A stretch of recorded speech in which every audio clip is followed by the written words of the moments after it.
नमस्कार, मेरा नाम आनंद कमलेश त्रिपाठी है और आप इस वक्त बिंदास भोजपुरिया देख रहे हैं। मित्रों, मेरे साथ भोजपुरी सिनेमा के नामचीन कॉमेडियन रोहित सिंह मटरू साहब हैं। पिछले दिनों इनका एक बयान सोशल मीडिया पर काफ़ी वायरल हुआ।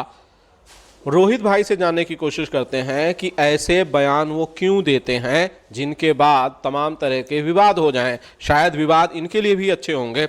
रोहित भाई, कैसे हो?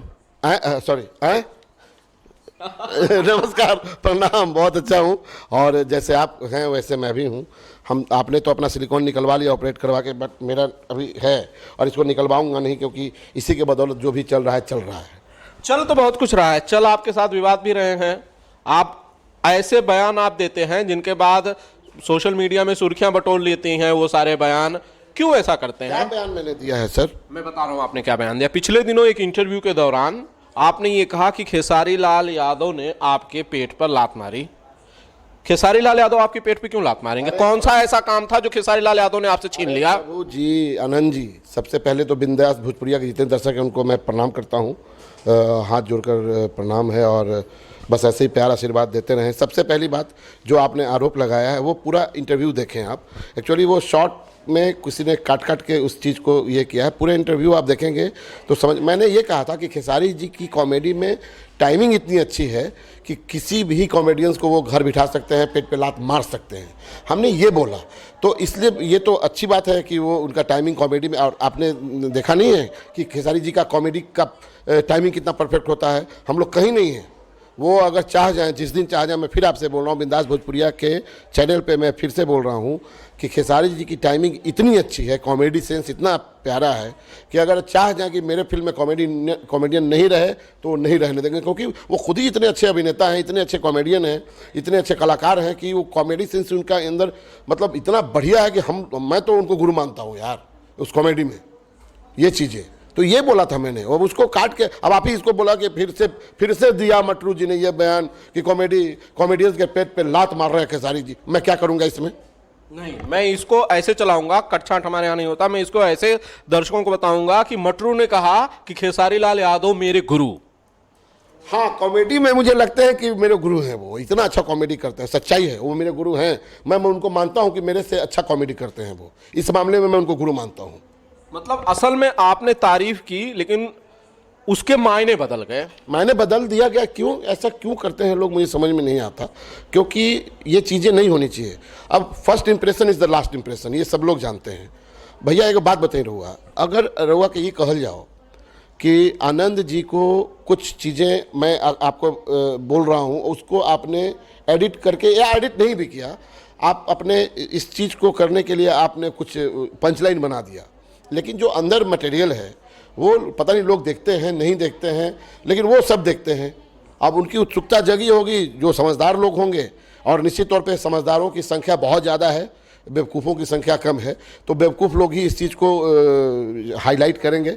मैंने 1000 बार बोला है कि मैंने ये कहा खेसारी जी की टाइमिंग बहुत अच्छी है, कॉमेडी मेरे से बहुत बेहतर करते हैं, तो उस मामले में मेरे गुरु हैं। लेकिन कुछ फैंस जो खेसारी लाल यादव के बहुत कट्टर फैन है, जो उनको बहुत चाहते हैं, उन्हें जरूर ये बात बुरी लगी होगी कि खेसारी लाल यादव के बारे में मटरू जिन्होंने उनके साथ इतनी फिल्में की, वो कहते हैं कि उन्होंने लात मार दी पेट पे। अरे भगवान हे प्रभु! लेकिन उनको तो मैं खास करके भैया, खेसारी भैया के जितना फैन लोग बढ़ा, एक बार इंटरव्यू को पूरा देखिए कि हम का कहले बनी। जब तक ना देखबा तो पता ना चली। ये लोगन के यही काम बा भाई कि कुछ लिख दी दिखा दी और अंदर देखबा तो कुछ और भेटाई। तो सब बच के रहे के बा। और ये जो बिंदास भोजपुरिया चैनल बा, एक ऊपर बिलीव करा। आप जो बोलते हैं वो दिखाते हैं ना, हाँ, तो ये देखिए, इनकर बात पर विश्वास करिए। मटरू भाई, आप तो हंसाते रहते हैं, गुदगुदाते रहते हैं।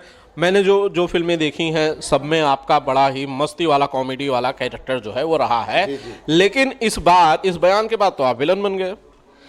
नहीं, विलन रियल लाइफ में बना रहे थे लोग, लेकिन अब मुझे लगता है कि ये इंटरव्यू के बाद शायद फिर से मैं वही प्यारा सा बच्चा बन जाऊंगा और प्यारा सा कलाकार बन जाऊंगा। और खेसारी जी बहुत बड़े दिल वाले हैं, उनको पता है कि मैं उनकी बहुत इज़्ज़त करता हूं, और सिर्फ उन्हीं की नहीं, मैं पवन जी की भी बहुत इज़्ज़त करता हूं, दिनेश जी की भी बहुत इज़्ज़त करता हूं। मेरे लिए हर कलाकार एक समान है। क्योंकि पवन जी का भी प्यार मुझे इतना मिला है कि जितना खेसारी जी मुझे प्यार करते हैं उतना पवन जी भी प्यार करते हैं, उतना ही दिनेश लाल यादव जी भी प्यार करते हैं। मैं उनके साथ अभी काफ़ी दिनों बाद माई एक फ़िल्म किया है जो आप लोग अभी बहुत जल्द आने वाली है। और दिनेश जी ने मतलब इतना मस्ती किया सेट पे, और मुझे आज से 12 साल पहले एक फिल्म किया था हो गइल व्यापार ओढ़निया वाली, उसके बाद से 12 या 15 साल के गैप के बाद माई किया मैंने। तो हम दोनों को लगा ही नहीं कि वो 12 साल का गैप है। तो हमको हर कोई प्यार करता है, मैं झूठ नहीं बोलूँगा, किसी के पीठ के पीछे किसी की बुराई या ये नहीं, क्योंकि सब लोग मुझे प्यार करते हैं। तो मैं तो एक, मुझे लगता है मैं एक इकलौता कलाकार हूँ जिसको हर कोई प्यार करता है। अच्छा मटरू भाई, मेरा एक सवाल ये है कि जब ये ऐसी चीज़ें वायरल हुई होंगी कि भाई आपने, लोगों को ये लगा होगा कि खेसारी लाल यादव के बारे में आपने कुछ बोला, क्या खेसारी लाल यादव ने इस पर रिएक्ट किया? क्या उन्होंने फ़ोन करके आपको धमकी उमकी दी कि भाई मटरू भाई क्यों बोल रहे हो ऐसा, मैंने आपके साथ क्या बुरा किया?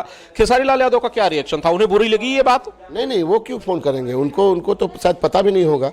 उनके कुछ फैंस लोग मुझे बोल रहे थे कि आपने ऐसा क्यों बोला, लेकिन जब मैंने उनको बोला कि आप पूरा इंटरव्यू देखो तो इंटरव्यू में क्लियर था। एक्चुअली वो टैगलाइन था, टैगलाइन से होता है यार, टैगलाइन कोई भी कुछ भी लगाता है तो टैगलाइन देख के कुछ भी डिसाइड मत कीजिए, पूरे चीज़ को देखिए, एक चावल मत देखिए। बिरयानी बना रहे हैं तो उसमें चिकन को भी टटोल के देखिए कि पका है कि नहीं, क्योंकि बिरयानी में चावल के साथ साथ चिकन भी होता है और मसाला भी होता है। तो एक बिरयानी जब पकता है तो चावल को देख के डिसाइड मत कीजिए कि उस बिरयानी कैसी है और वो कैसे, दोनों चीज़ें पकी होनी चाहिए, तभी बिरयानी का खुशबू और खाने का अंदाज़ और खाने का मज़ा जो होता है उसका आनंद कुछ और है। आनंद जी के साथ आनंद कुछ और आएगा। मसाला तो आपने दे ही दिया था बिरयानी के लिए, मसाला तो आपने उस इंटरव्यू में दे ही दिया था। अब फिर आप वही बात बोल रहे हैं, आपने अभी क्या बोला कि जो बोलेंगे वही दिखाएंगे, वही टैगलाइन भी रहेगा, तो फिर बार बार आप इस चीज़ को क्यों कुरेद रहे हैं? आप चाह रहे हैं क्या कि जो नहीं है उसको भी पूरी उजागर हो जाए? नहीं, मैं ये चाह रहा हूँ कि मटरू जी अगली बार जब किसी को भी इंटरव्यू दें तो ज़्यादा ध्यान रखें, अपने शब्दों पर और ज़्यादा ध्यान रखें, ताकि किसी को ये मसाला मिले ही ना कि वो उसकी बिरयानी बना सके। अच्छा, मैं आपको क्या अभी जो बात बोला, आप इसको मसाला बना के मैं क्या करूँगा? क्या गलती है मेरी? नहीं, आपकी गलती नहीं है। आप ऐसे किसी को मसाला बनाने अपना दीजिए ही मत कि आपके मसाले पे कोई दूसरा बिरयानी बना ले।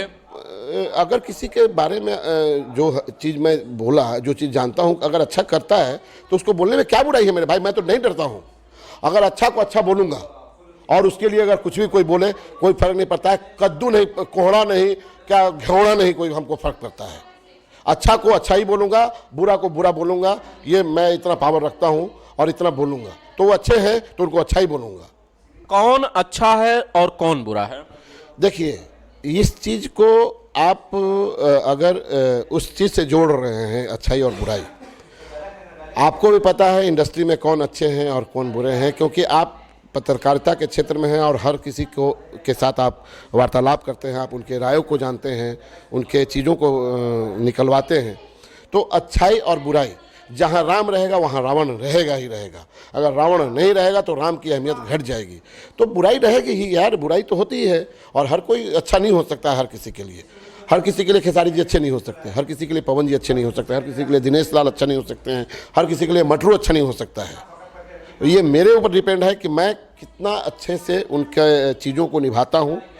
देखिए, अभी किसी ने मुझसे ये पूछा कि सुना है कि अवधेश जी के साथ आजकल आपका शीत युद्ध चल रहा है, कोल्ड वॉर चल रहा है।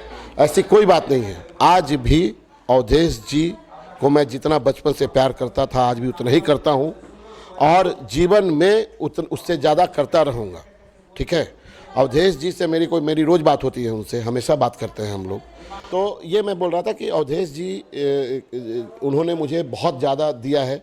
आज अगर आनंद भाई मेरे से अगर आप साक्षात्कार कर रहे हैं, अगर वार्तालाप कर रहे हैं, मेरे चीज़ों को आप दर्शकों, मेरे भगवान स्वरूप दर्शकों को दिखा रहे हैं, उसमें आज अगर मैं कुछ भी हूँ तो उसमें अवधेश जी का सबसे बड़ा योगदान है। हालांकि ये र्यूमर है कि हम लोग बात नहीं करते हैं, हम लोग एक दूसरे के दुश्मन बन गए हैं, ऐसा कुछ नहीं है। वो मेरे दोस्त थे, हैं और हमेशा रहेंगे।